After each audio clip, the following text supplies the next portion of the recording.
and I'm still like a year and 8 months clean at this point. And but I can't stand going to NA meetings anymore because all they do is it just makes me want to do drugs. Actually, just listening to, because the people in the meetings just seem to want to outdo each other with the level that they sunk to. So, anyways, so Lance was what? Lance isn't in this story. What the fuck am I talking about? All right, so he picks me up and we drive in. It was a golf cart. I'm sorry, not an AT. He had an ATC, and so he picked me up in a golf cart. Why he did that, I don't know. And then we would drive to his room, which was like an extension of the trailer that they lived in. So if you can picture like an add-on to a trailer, you know, like a like they built it out of wood, and it was connected to the trailer. We're in there, and I'm like, "Where's the guy at? Is he coming?" And he's like, "Oh yeah, he'll be here in a half hour." I'm like, a half hour? So I have to sit there and watch him and his girlfriend get high, and then I'm just doing nothing. Finally, it's 45 minutes.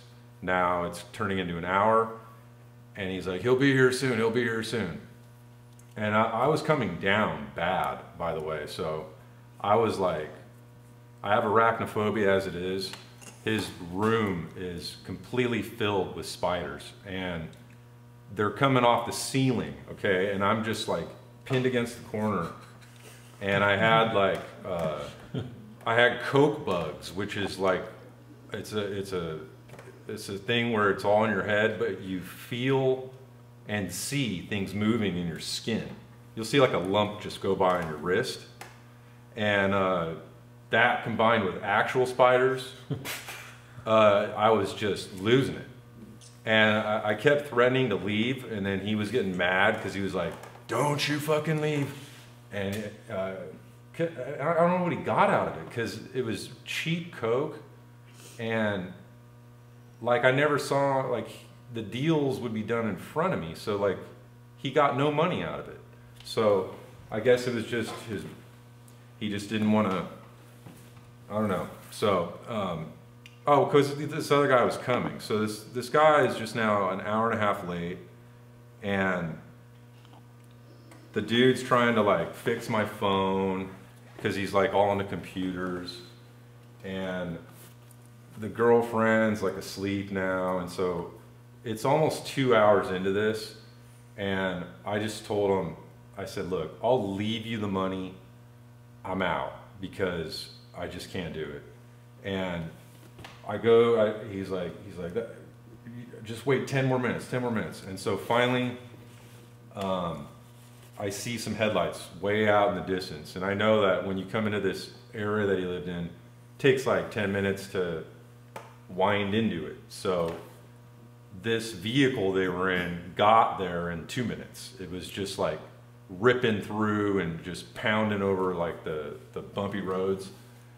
And this car comes screeching in, and I hear like two people fighting, and it was like a girl and a guy. They were the ones that brought, you know, the drugs. And the car backfires, and then I heard barking, and in come just these people. The only way to describe them were, it was like they were carnies, but they were like burn victims, you know, from like an explosion. And the girl was also an amputee, but she, the first thing I noticed about her is that she was real hot. And she, you know, I like redheads. She had like freckles, pale skin, everything. And I also dig like a southern accent, and so they come flying in. The guy, let me back up. The guy, I don't think he was a midget, but he was like 4'11". Like, so whatever the cutoff is, he was 4'10". Is it 4'10"? It's either 4'8" or 4'10", but I think it's okay. So he was right there, but he didn't have any like dwarfish, you know, like arms or anything. He had like full proportions, just the shortest full-grown human I've ever seen in my life. And the girl was hot. Yeah, she was hot. She was like 5'8", and so Missing an arm, missing a leg. so well, both. The arm was like curved like this, and there was like it wasn't a hand. It was just kind of like, imagine like all the fingers gone. So it's just this part of the hand, but it's like in like that. And the leg, I think from like the thigh down, was a prosthetic. And she kind of limped, but she had this like wide, like she would swing her leg out, and then it would land on the ground, and she'd like bow it out again.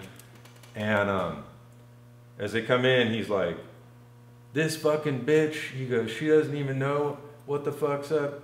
And she turns around and she punches him like a man, just boom, right on the face, and it like right here above the nose, and knocks him out.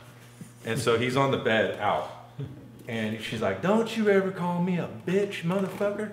And so wait, but they both had Southern accents. Yeah.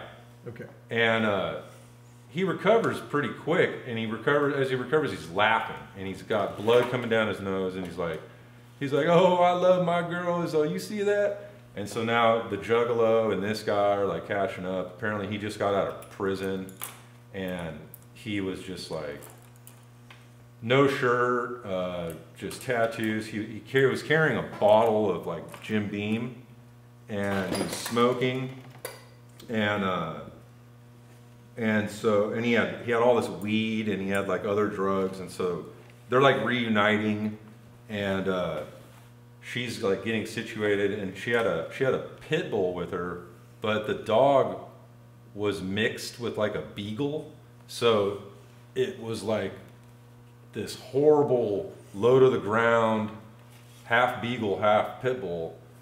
And they said they found it like on the way over, and so they already named it, and they had like a spike collar. I mean, it just didn't really make sense, and I don't know why they would lie about that, but they start telling the story on why it took them 2 hours to get there. And I guess she picked him up from getting out of jail, and he immediately had to get alcohol, and so they were fighting because she didn't want him drinking and driving, and he starts doing it anyways, and so then they fucked in the car, and that took longer, and they told us all about that.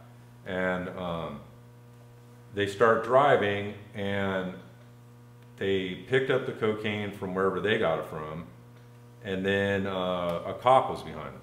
And so they're coming down the road, and they're getting pulled over. And so they're freaking out about, like, what are we gonna do? And she interrupts the story and goes, "Thanks to me, this motherfucker would have been back in jail." And she goes, "So I went into labor, and we got a police escort."